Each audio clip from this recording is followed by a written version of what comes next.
There is something happening inside your body right now that you cannot feel. No pain, no obvious warning.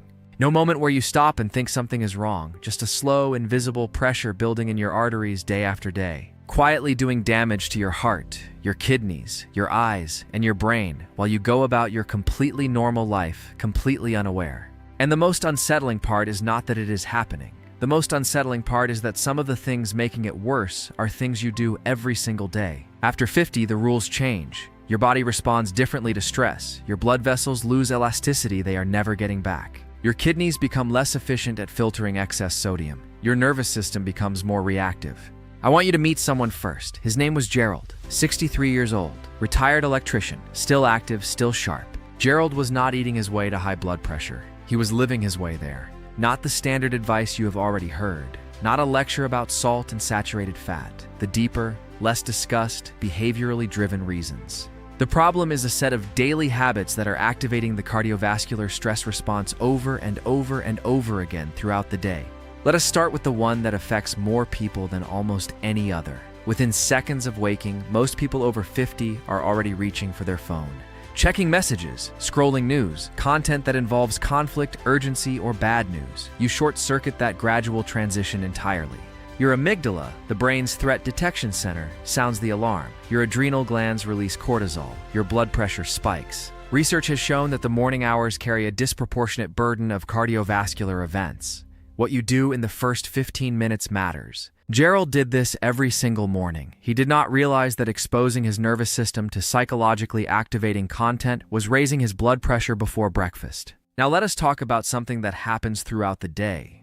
The kind of sustained, unbroken sitting that has become the default posture of modern life. When you sit, blood begins to pool in your lower extremities. Your vascular system responds by increasing arterial resistance. It essentially squeezes harder. Every 30 minutes of uninterrupted sitting was associated with increases in blood pressure. Breaking that with even 2 minutes of light walking was sufficient to reduce those readings. Stiffer arteries are less able to accommodate pressure variation. They do not return to baseline as quickly after a spike. Every extended period of sitting is pushing on your system.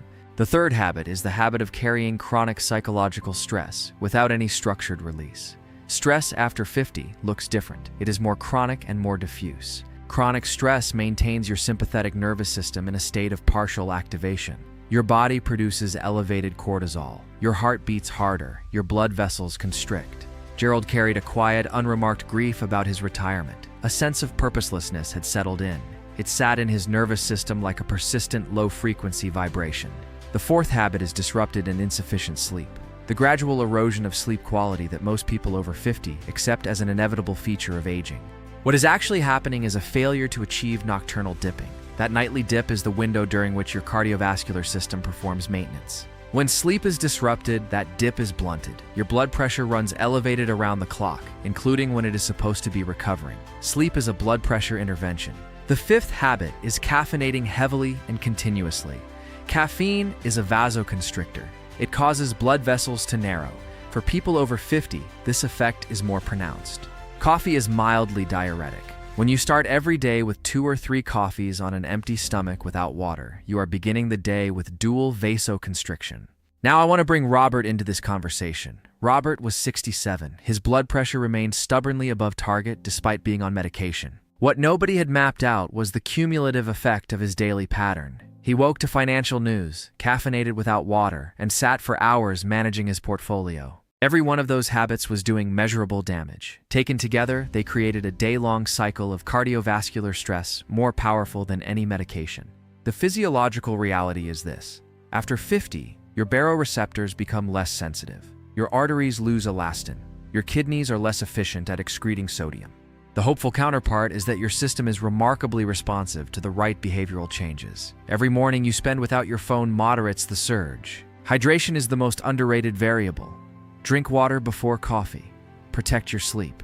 These are not lifestyle preferences. They are blood pressure interventions. Gerald is doing well. He drinks water first, walks every 30 minutes, and found a men's group to talk about what matters. His blood pressure is consistently in a healthy range. You cannot separate the way you live from the pressure in your arteries. Your days have power. The blood pressure cuff is measuring your days, not a dramatic overhaul. Start with the morning. Protect the first 15 minutes. One habit at a time. consistently addressed, compounds into readings that surprise even the doctors. The body after 50 is not a machine in decline. It is a system waiting for the right inputs. Give it those inputs, and it responds with a fidelity that can still take your breath away.